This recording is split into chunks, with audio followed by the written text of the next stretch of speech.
aku mau cerai, aku mau tinggal hidup sama dia, seperti itu. Jadi everything is too late, you know.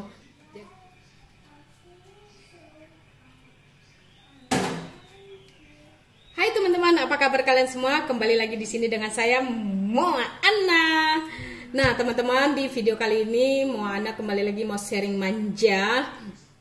Nah oke teman-teman, sebelum aku lanjut sharing aku ini, buat kalian, buat teman-teman yang rasa kurang, rasa video ini unfaedah, ya nggak apa-apa, kalian silakan keluar dari video ini. Kalian tonton video aku yang lain, karena nggak semua orang suka dengan cerita, dengan sharing-sharing seperti ini. Nggak semua orang juga apa yang ngerasa ini sharing basi atau sharing nggak unfaedah, ya nggak apa-apa. Karena apa ya teman-teman, mungkin nggak cocok dengan prinsip hidupnya gitu. Terus menurut aku, prinsip aku, kalau kalian mau makan, makanlah makanan yang kalian suka. Jangan kalian makan makanan yang tidak kalian suka.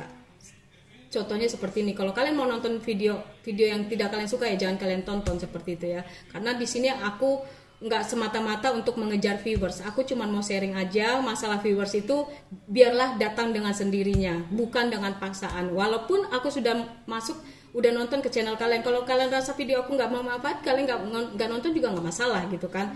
Buat aku fine-fine aja.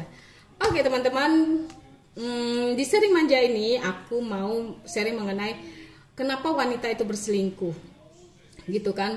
Perempuan ini pada dasarnya orangnya nurut, teman-teman, sangat penurut dan sangat manut. Dan contohnya kayak aku, kalau aku udah cinta sama satu orang, aku cinta banget sama dia gitu. Apapun yang dibilang tuh aku nurut, selagi itu masih dipakai logika ya. Jangan sampai aku disuruh bunuh diri aku nurut, itu bodoh juga gitu kan. Nah, istilahnya selagi dia masih ada respect sama aku dan tetap menyanjung tinggi kalau aku ini pasangannya, itu aku masih tetap bisa ngikutin dia gitu. Tapi kalau banyak perempuan, banyak teman-teman aku yang cerita, kenapa berselingkuh itu, masalahnya itu nggak jauh-jauh ya. Pertama, suami udah nggak peduli lagi, dan suami tidak bisa diajak cerita lagi, dan suami tidak bisa dijadikan teman lagi, dan suami sudah mulai membanding-bandingkan, dan suami sudah mulai apa ya, kalau keluar rumah itu dia mau pulang besok, mau pulang minggu depan atau nggak pulang, kita nggak wajib tahu dan kita nggak boleh tahu alasannya apa. Yang penting lu udah gua kasih uang, lu jangan tanya gua mau pulang mau kagak, istilahnya kayak Bang Toyib gitu. Nah, disitulah di posisi itulah, di saat seperti itulah istri sudah mulai merasa galau dan mulai merasa, gue ini apa ya gitu, gue ini masih bininya apa kagak ya, kok gue nggak pernah gue nggak dihargai banget gitu ya. Nah disitulah si istri udah mulai merasa nggak dipedulikan lagi sebagai istri gitu, nggak dianggap lagi sebagai ibu rumah tangga. Padahal pekerjaan ibu rumah tangga itu bukan pekerjaan yang gampang menurut aku. Pekerjaannya kalau nggak ada malam itu 24 hours. Cuma kadang ada malam aja dan kita harus tidur, makanya kita bisa tidur. Kalau enggak, itu tuh ya itu aja, bersihin rumah, nyapu, ngepel, masak, mikirin menu buat besok gua harus masak apa ini buat anak-anak, buat suami. Itu tuh bukan hal yang mudah teman-teman, dan harus belanja juga. Oh my god gitu kan. Nah kalau aku beruntungnya suamiku tuh jarang ada di rumah, jadi aku nggak terlalu mikirin dia. Kalaupun ada dia di rumah, kita udah berbagi apa ya, sepakat kalau dia ada di rumah, kecuali dia sibuk, itu tuh dia yang masak. Tapi kalau dia lagi kalau lagi dia sibuk, aku yang masak. Tapi kalau dia lagi nggak sibuk, dia yang masak di rumah, dan aku cuman siap makannya aja gitu. Kalau udah mau makan baru dipanggil, honey, food is ready gitu kan. Cucu emang manja. Nah seperti itu kira-kira teman-teman. Nah banyak kan teman-teman yang di sekitar aku itu tuh merasa kayak setelah rumah tangganya beberapa tahun berjalan itu kurang merasa nyaman, karena suami mungkin udah punya penghasilan lebih tinggi dan udah mulai sibuk gitu kan. Pokoknya yang udah susah untuk disentuh deh itu suami itu. Rata-rata suami itu udah kayak malaikat malaikat yang paling susah dijamah gitu. Harganya itu udah mahal banget. Nah, di saat itulah istri itu sudah mulai butuh perhatian, BTT, butuh tati tayang ya kan. Akhirnya si istri carilah perhatian, mencari jati dirinya di dunia sosial media, yang bikin TikTok, yang bikin Facebook, yang Instagram, banyak cara ya dia menampilkan dirinya supaya diperhatikan orang, supaya merasa terhibur gitu. Itu tuh menurut aku sah-sah aja ya teman-teman, karena hidup ini kita harus bangun juga kan, jangan kita terpaku sama satu masalah itu, menurut aku sih ya.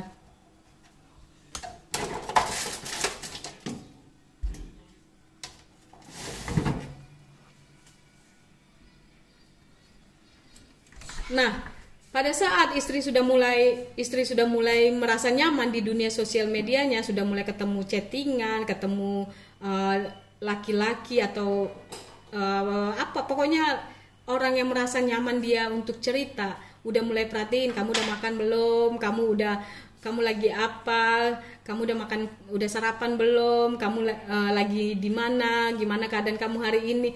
Nah itu tuh udah mulailah itu berbunga-bunga, udah mulailah dia melupakan suami, udah mulailah itu melupakan bodo amat laki gue mau pulang mau kagak, emang gue pikirin gue udah nyaman kok dengan ini gue dengan kehidupan gue yang sekarang gitu kan. Yang penting gue masih status suami istri sama dia gitu aja, seperti itu kira-kira. Nah teman-teman, kalau perempuan ini ya prinsipnya yang aku tahu ya, dia itu tidak akan berselingkuh kalau tidak diselingkuhin duluan. Dia itu tidak akan berkhianat kalau tidak dikhianatin duluan dengan pasangannya. Itu yang aku tahu. Karena perempuan pada dasarnya dia itu cuma ngikut. Kalau lu suami baik, istri akan baik. Kalau suami bejat, istri akan bejat. That's it. Menurut aku ya, pengalaman aku.